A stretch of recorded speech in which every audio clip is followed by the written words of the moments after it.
తెలంగాణలో 10 ఏళ్ల తర్వాత అధికారంలోకి వచ్చిన కాంగ్రెస్ పార్టీ పరిపాలనలో కాంగ్రెస్ సర్కార్ గ్రాఫ్ రోజురోజుకు దిగజారుతోందని, ఈ ప్రభుత్వానికి రోజులు దగ్గర పడ్డాయని గులాబీ అధినేత కేసీఆర్ అన్నారు. రేవంత్ సర్కార్పై 6 నెలల్లోనే ప్రజల్లో తీవ్ర అసహనం, అసంతృప్తి వ్యక్తమవుతున్నాయని, సాధారణంగా ఏ కొత్త ప్రభుత్వం పైన ఇంత వేగంగా వ్యతిరేకత వ్యక్తం కాదన్నారు.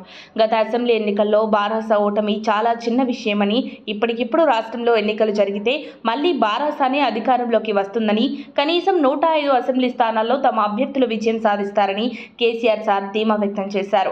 గత అసెంబ్లీ ఎన్నికల్లో బారాసాను ఓడించామనే బాధ ప్రజల్లో వ్యక్తమవుతుందని, తెలంగాణ అభివృద్ధి, ప్రజల సంక్షేమం ఇతర పార్టీలతో సాధ్యం కాదని, బారాసాతోనే సాధ్యమని ఆయన పేర్కొన్నారు. మహబూబ్ నగర్ స్థానిక సంస్థల ఎమ్మెల్సీ ఉప ఎన్నికలో బారాసా అభ్యర్థి విజయం సాధించడం శుభపరిణామమని, నల్గొండ పట్టభద్రుల ఎమ్మెల్సీ ఉప ఎన్నికల్లోనూ తమ పార్టీ అభ్యర్థి రాకేష్ రెడ్డి విజయం సాధిస్తారని ఆయన ధీమా వ్యక్తం చేశారు. తెలంగాణ భవన్లో ఆదివారం రాష్ట్ర ఆవిర్భావ వేడుకల్లో భాగంగా తొలుత తెలంగాణ తల్లి విగ్రహానికి కేసీఆర్ పుష్పాంజలి ఘటించారు. అనంతరం అమరవీరుల స్తూపానికి నివాళులర్పించారు. ఈ సందర్భంగా పార్టీ నాయకులు శ్రేణులను ఉద్దేశించి ప్రసంగించారు.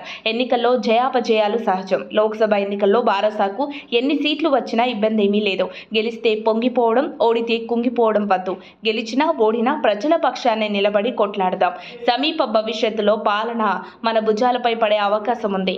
లోక్సభ ఎగ్జిట్ పోల్స్ లో ఒక సంస్థ బారాసాకు 11 సీట్లు వస్తాయని, మరో సంస్థ 1 సీటే వస్తుందని చెప్పింది. ఎన్ని సీట్లు వచ్చినా ప్రజాక్షేత్రంలో పనిచేస్తూనే ఉండాలి. గులాబీ జెండా పుట్టిందే తెలంగాణ రక్షణ కోసం. నూతన ఉద్యమ పంథాను ఆవిష్కరించాల్సిన సమయం వచ్చింది. ప్రజలకు ఆవేశం వస్తే ఎవరాపినా ఆగరు. ఓపిక ఉన్నంత వరకు రాష్ట్రం కోసమే పనిచేస్తామని కేసీఆర్ తెలిపారు. మరి కాంగ్రెస్ గ్రాఫ్ తగ్గుతుందని కేసీఆర్ చెప్తున్నారు. కానీ లోక్సభ ఫలితాల తర్వాత కారు పార్టీ ఉంటుందా, షెడ్డుకెళ్తుందా అనేది చర్చనీయాంశంగా మారింది. బారాసాను ఖతం చేస్తామని కొందరంటున్నారు. 23 ఏళ్ల ప్రస్థానం ఉన్న మా పార్టీని ఖతం చేయడం ఎవరి వల్ల సాధ్యం కాదు. 10 ఏళ్లు విపక్షంలో ఉన్న కాంగ్రెస్ ఖతమైందా? చిగురించి ప్రభుత్వాన్ని ఏర్పాటు చేస్తుంది. మహావృక్షం లాంటి బారాస మళ్లీ చిగురిస్తుందని కేసీఆర్ అభిప్రాయపడ్డారు. అసెంబ్లీ ఎన్నికల్లో ఓడిపోయాక కొంత నైరాశ్యంలో ఉన్నాం. కానీ బస్సు యాత్ర మొదలుపెట్టాక ప్రజల నుంచి మళ్లీ అదే ఆదరణ లభించింది. మళ్లీ గెలుపుపై ఆశలు పుట్టుకొచ్చాయని కేసీఆర్ అన్నారు. మరిన్ని అప్డేట్స్ కోసం మా కాయ్ టీవీని సబ్స్క్రైబ్ చేసుకోండి. మా వీడియో కనుక మీకు నచ్చినట్లయితే లైక్ చేయండి, షేర్ చేయండి. మీ విలువైన అభిప్రాయాలను కామెంట్ బాక్స్లో తెలియజేయండి.